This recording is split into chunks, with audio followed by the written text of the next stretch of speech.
আমাদের পরিবারের একজন গুরুত্বপূর্ণ সক্রিয় সদস্য ভাইয়ের রিকোয়েস্টে এই ভিডিওটি বানানো হয়েছে। আপনারা দেখছেন মুস্তাকিমসের ইউটিউব চ্যানেল। আমি মুস্তাকিম মণ্ডল রয়েছি আপনাদের সঙ্গে। এক নজরে দেখে নিই এই ভিডিও থেকে আমরা কোন কোন বিষয়গুলি জানতে পারবো।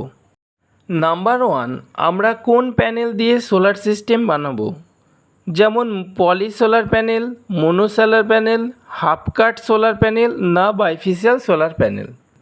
নাম্বার 2, সোলার প্যানেলের স্ট্রাকচার কোথায় পাবো, অর্থাৎ আমাদের বাড়িতে বানানো সঠিক হবে না দোকান থেকে কেনা সঠিক হবে না কোনো ওয়ার্কশপ থেকে বানিয়ে নেওয়াটা ঠিক হবে না অনলাইনে কোনো সাইট থেকে নেওয়া ঠিক হবে।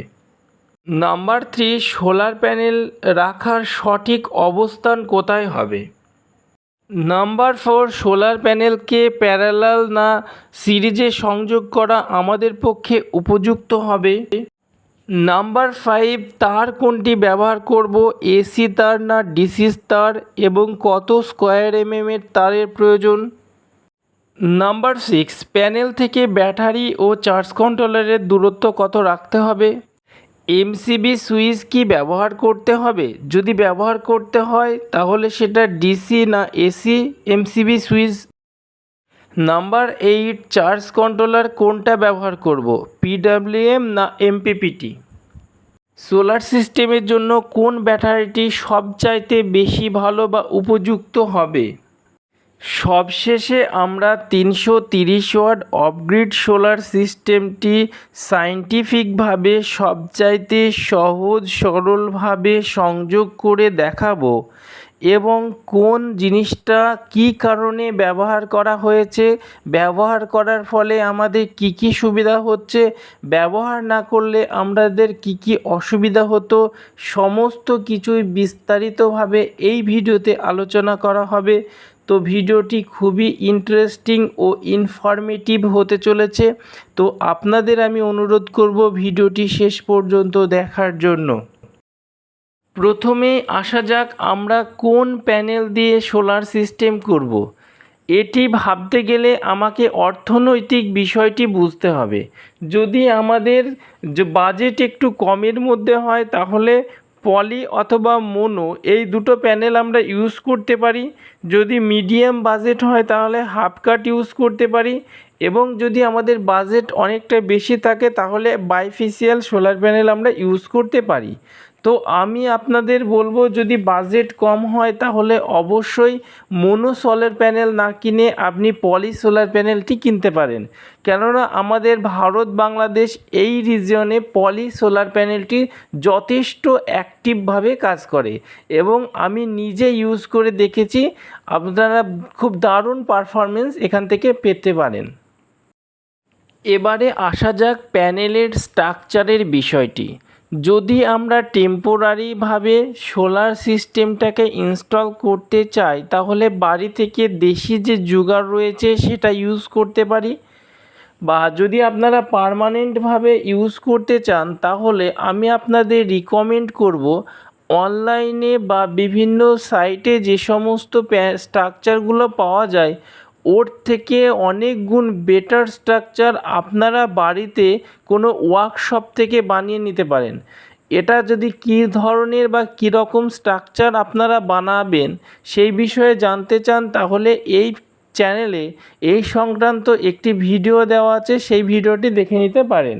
আরেকটি বিষয় হচ্ছে বাড়িতে যদি আপনি কোনো ওয়ার্কশপ থেকে স্ট্রাকচার বানিয়ে নেন তাহলে আপনি টিল্ড অ্যাঙ্গেলটি আপনার ম্যানুয়ালি আপনি ইচ্ছামতো সেটআপের একটা সুযোগ পাবেন, যেটার ফলে আপনি শীত গ্রীষ্ম বর্ষা সমস্ত সময় সোলার থেকে ম্যাক্সিমাম আউটপুট পাওয়ার একটা সুযোগ পাবেন। চলুন এবার দেখি সোলার প্যানেলটির সঠিক অবস্থান আমরা কোথায় রাখব। সোলার প্যানেলটি আমরা এমন একটি জায়গাতে স্থাপন করব যেখানে সকাল থেকে সন্ধ্যা পর্যন্ত কোনো প্রকার প্যানেলের ওপরে ছায়া আসবে না, এরকম জায়গাতে আমি আমার বাড়ি বা যেখানেই সেট আপ করি সেই ধরনের জায়গা আমাকে নির্বাচন করতে হবে এবং সেখানে আমাকে প্রতিস্থাপন করতে হবে। এতে করে আমার সোলার থেকে যে পারফরমেন্স, অর্থাৎ যে উদ্দেশ্যে আমি সোলার সিস্টেমটি করছি, যে আউটপুট বা এখান থেকে যে বিদ্যুৎ উৎপাদন, সেটা অনেকটা বেশি হবে, অর্থাৎ আমরা বেশি বেনিফিটেড হব বা লাভবান হব। এবার চলুন সোলার প্যানেলকে প্যারালাল না সিরিজে আমরা সংযোগ করব সেই বিষয়টি একটু বুঝে নিই। এটা বোঝার জন্যে আমাদের একটু বুঝতে হবে যে সোলার প্যানেল থেকে যে আউটপুটটা আসে সেটা ডিসি আউটপুট। আর ডিসি আউটপুটের ক্ষেত্রে ভোল্টেজ যেহেতু কম থাকে, সেই জন্য এর অ্যাম্পিয়ারটা বেশি দূর পর্যন্ত মানে ট্রাভেল করতে পারে না, অর্থাৎ অ্যাম্পিয়ার লসের সম্ভাবনাটা বেশি থাকে। সেই জন্য যদি সম্ভব হয় তাহলে ভোল্টেজটা যদি আমরা বাড়িয়ে দিই তাহলে অ্যাম্পিয়ার লসের পরিমাণটা কমবে। এই কারণে আমরা যদি সোলার প্যানেলের ভোল্টেজটা বাড়াই, ভোল্টেজ বাড়ানোর জন্য আমাদের প্যানেলগুলোকে সিরিজ কানেকশনে সংযোগ করতে হবে। তো সিরিজ কানেকশনে সংযোগ করলে আমাদের ভোল্টেজটা বেড়ে যাবে, এতে করে আমাদের অ্যাম্পিয়ার লসের সম্ভাবনা কমে যাবে, ফলে আমরা সোলার থেকে ম্যাক্সিমাম আউটপুটটি পাবো। এই বিষয়ে যদি আরও বিস্তারিত তথ্য আপনারা জানতে চান অবশ্যই কমেন্ট করবেন, আমি নেক্সট টাইম ভিডিও বানিয়ে দেব এই টপিকের উপরে। সোলার সিস্টেমের ক্ষেত্রে খুবই গুরুত্বপূর্ণ একটি পার্ট হচ্ছে সঠিক তার নির্বাচন করা। আমরা সোলার সিস্টেম করি কিন্তু সঠিক তার নির্বাচনের বিষয়ে অতটা ধ্যান দিই না, যে কারণে আমাদের সোলার থেকে মানে কাঙ্ক্ষিত আউটপুটটা পাই না। তো এই বিষয়টি আমাদের অবশ্যই খেয়াল রাখতে হবে। আর আমাদের যে লোড বা আমাদের যে প্যানেলের থেকে প্রাপ্ত অ্যাম্পিয়ার, এই অ্যাম্পিয়ারটাকে বিচার করে আমাদের সঠিক তার নির্বাচন করতে হবে। আর অবশ্যই আমাদের সোলারের ডিসি তারটি ইউজ করতে হবে, কখনোই আমরা এসি তার ইউজ করব না সোলার সিস্টেমের ক্ষেত্রে। সোলার সিস্টেমে আমাদের কমন প্রশ্ন থাকে বা কমন সমস্যা থাকে যে ব্যাটারিতে ফুল চার্জ হচ্ছে না।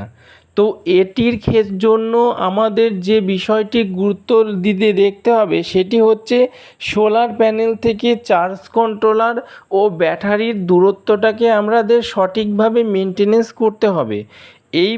এই চ্যানেলে এই টপিকের উপরে অলরেডি খুব সুন্দর একটি ভিডিও দেওয়া রয়েছে, সেই ভিডিওটির লিংক এই চ্যানেলের ডেসক্রিপশনে দিয়ে রাখছি। যদি আপনারা এই সংক্রান্ত বিস্তারিত তথ্য পেতে চান তাহলে অবশ্যই ভিডিওটি দেখতে পারেন। আমরা অনেকটাই কনফিউশনে পড়ে যাই যে এমসিবি সুইচ আমরা সোলার সিস্টেমে কি ব্যবহার করব। যদি আমরা ব্যবহার করি তাহলে সেটা কি ডিসি না এসি এমসিবি সুইচ ব্যবহার করব। তো এই বিষয়ে অবশ্যই আপনাদের আমি বলে রাখছি, এমসিবি সুইচ ব্যবহার করলে আমাদের অনেকটাই সুবিধা আছে। যেমন যখন আমাদের বাইরে বিদ্যুৎ চমকায় তখন যদি কোনো কারণে আমাদের প্যানেলের উপর অংশটি ক্ষতিগ্রস্ত হয়, তাহলে সেই ক্ষতিটা যাতে আমার চার্জ কন্ট্রোলার ও ব্যাটারির উপরে আঘাত না করে সেটাকে প্রোটেক্ট করে এই এমসিবি সুইচ। এছাড়াও অনেক সুযোগ সুবিধা রয়েছে, আর সবচাইতে বেশি যে সুযোগ সুবিধাটি হয় সেটি হচ্ছে আমরা সোলার প্যানেল থেকে যে প্রাপ্ত ইনপুটটা অর্থাৎ ভোল্টেজ অ্যাম্পিয়ারটা সেটা ইচ্ছে মতো আমরা কন্ট্রোল করতে পারি। তো আমি আপনাদের রিকমেন্ড করব অবশ্যই আপনারা যদি সম্ভব হয় এমসিবি সুইচ ব্যবহার করবেন।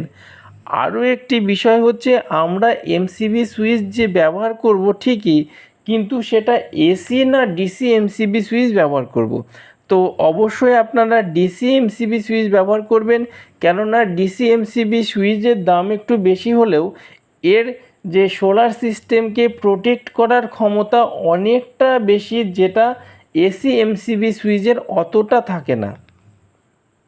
সোলার সিস্টেমের ক্ষেত্রে আমরা চার্জ কন্ট্রোলারকে নির্বাচন করতে গিয়ে অনেকটাই সমস্যা বা কনফিউশনের মধ্যে পড়ে যাই যে আমি আমার যে সোলার সিস্টেমটি করছে এখানে পিডব্লিউএম চার্জ কন্ট্রোলার ইউজ করব না এমপিপিটি চার্জ কন্ট্রোলার ইউজ করব।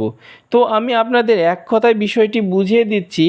যদি আপনার ছোট আকারের কোনো সোলার সিস্টেম হয়, যেমন 200 ওয়াট ম্যাক্সিমাম 300 ওয়াট পর্যন্ত বা তার কম, তাহলে আপনারা এমপিপিটি চার্জ কন্ট্রোলার না ইউজ করে পিডব্লিউএম চার্জ কন্ট্রোলারটি ইউজ করতে পারেন। এতে কি বলেন তো, আপনার খরচের পরিমাণটা একটু কম হবে, অর্থাৎ অনেকটা টাকা সাশ্রয় হবে। আর যদি আপনি 1 কিলোওয়াট 2 কিলোওয়াট বা বড় ধরনের কোনো সোলার সিস্টেম ইনস্টল করতে চাইছেন, তাহলে অবশ্যই আপনাকে এমপিপিটি চার্জ কন্ট্রোলার ইউজ করতে হবে। কেননা এক্ষেত্রে আপনাকে এফিসিয়েন্সির বিষয়টি ভাবতে হবে। যে থিওরিক্যাল আমরা ভেবে থাকি বা জেনে থাকি যে এমপিপিটি চার্জ কন্ট্রোলারের থেকে এফিসিয়েন্সি 98% হয়, অর্থাৎ একটা 100 ওয়াট প্যানেল থেকে যে আউটপুটটা আসবে সেই আউটপুটটা এমপিপিটি চার্জ কন্ট্রোলারের থ্রু 98%, অর্থাৎ 98 ওয়াট পর্যন্ত পাওয়া যাবে। আর যদি আপনারা পিডব্লিউএম চার্জ কন্ট্রোলারে এটার এফিসিয়েন্সি ধরা হয় 60 to 70, অর্থাৎ 100 ওয়াট প্যানেলের ক্ষেত্রে আউটপুটটা আসবে 60 ওয়াট থেকে 70 ওয়াট পর্যন্ত। তো আপনারা বুঝতেই পারছেন যে পিডব্লিউএম চার্জ কন্ট্রোলার অপেক্ষা এমপিপিটিতে এফিসিয়েন্সি কতটা বেশি পরিমাণ আসছে।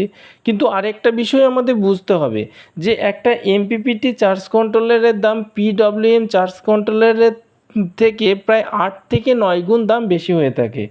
তো আপনারা সমস্ত কিছু ভাবনা চিন্তা করে আপনাদের বাজেটের কথা ভেবে যে কোনো একটি চার্জ কন্ট্রোলার ইউজ করতে পারেন। কোনো চার্জ কন্ট্রোলারই খারাপ না, প্রত্যেকটা চার্জ কন্ট্রোলার তার নিজের জায়গাতে ঠিক রয়েছে। সেটা আপনাদের সুবিধা ও অর্থনৈতিক অবস্থাটির কথা ভেবে রেখেই নির্বাচন করবেন। সোলার সিস্টেমে সবচাইতে গুরুত্বপূর্ণ পার্টটি হচ্ছে সঠিক অ্যাম্পিয়ারের ব্যাটারি নির্বাচন করা। তো এটা নির্বাচনের জন্য সঠিক উপায় হচ্ছে আপনার যত ওয়াটের সোলার সিস্টেম রয়েছে সেটাকে 3 দিয়ে ভাগ করে যে নাম্বারটি আসবে তত অ্যাম্পিয়ারের ব্যাটারিতে ক্রয় করা বা নেওয়া। তো ধরুন আপনি 300 ওয়াটের সোলার সিস্টেম করেছেন, তো 300 ওয়াটকে 3 দিয়ে ভাগ করলে নাম্বার আসে 100, অর্থাৎ আপনাকে নিতে হবে 100 অ্যাম্পিয়ারের ব্যাটারি। এটা করলে কি হবে, আপনার দিনের বেলায় সূর্য থেকে যে সোলার থেকে আসা বিদ্যুতে আপনার ব্যাটারিটা সম্পূর্ণ ফুল চার্জ হবে, এবং দিনের বেলায় যদি আপনি ফ্যান বা লাইট কিছু চালাতে চান সেটা আউটপুটও ডাইরেক্ট পাবেন। এছাড়াও মেঘলাচ্ছন্ন দিনে বা কুয়াশাচ্ছন্ন শীতের দিনে যে সূর্যের আলো সঠিকভাবে পাওয়া যায় না, তো তখনও আমার ব্যাটারিটা সম্পূর্ণ ফুল চার্জ হবে, যদি আপনি এই ক্যালকুলেশন বা হিসেবটি ঠিক করে ব্যাটারিটা কিনতে পারেন। এবার আপনি আমাকে জিজ্ঞেস করতে পারেন যে আমি তো ব্যাটারির কত অ্যাম্পিয়ারের নিতে হবে সেটা বুঝলাম, কিন্তু কোন ব্যাটারিগুলো আমি ইউজ করতে পারি? গাড়ির যে ব্যাটারিগুলো পাওয়া যায় সেইগুলো কেনা ভালো, না যে টলার টিউবলার ব্যাটারি বা ইউপিএস আইপিএসের ব্যাটারিগুলো কেনা ভালো? তো দেখুন, আমরা করছি সোলার সিস্টেম, তা সোলার সিস্টেমের জন্য সবচাইতে উপযুক্ত ভালো মানের ব্যাটারি হচ্ছে সোলারের টলার টিউবলার ব্যাটারি।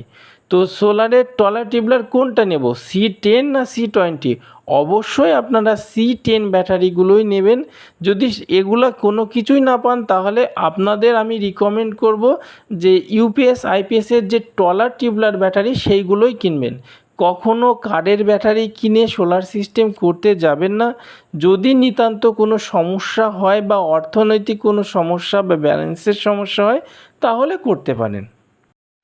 এবার আমরা এই 330 ওয়াট অফগ্রিড সোলার সিস্টেমটি খুব সহজ সরল ও সায়েন্টিফিকভাবে সংযোগ করে দেখব। কিন্তু ভিডিওটি বড় হওয়ার কারণে আমরা সেকেন্ড পার্টে সেটি দেখব। তো সেই ভিডিওটি দেখলে আপনারা নিজেরাই 1 কিলোওয়াট 2 কিলোওয়াট 5 কিলোওয়াট বা আপনাদের প্রয়োজন মতো ছোট থেকে বড় সব ধরনের অফগ্রিড সোলার সিস্টেম, অর্থাৎ ব্যাটারিযুক্ত সোলার সিস্টেম কোনো টেকনিশিয়ানের সাহায্য ছাড়াই সেট আপ করতে পারবেন। ভিডিওটি ভালো লাগলে লাইক করুন ও বন্ধুদের সাথে শেয়ার করুন। আপনাদের একটা লাইক আমার ভিডিও বানানোর আগ্রহকে অনেক গুণ বাড়িয়ে দেয়। আর হ্যাঁ, পরের গুরুত্বপূর্ণ সেকেন্ড পার্টের ভিডিওটি পেতে অবশ্যই চ্যানেলটিকে সাবস্ক্রাইব করে রাখুন। ভালো থাকুন এই প্রত্যাশায় এখানেই শেষ করছি। ভিডিওটি শেষ পর্যন্ত দেখার জন্য আপনাদের অসংখ্য ধন্যবাদ।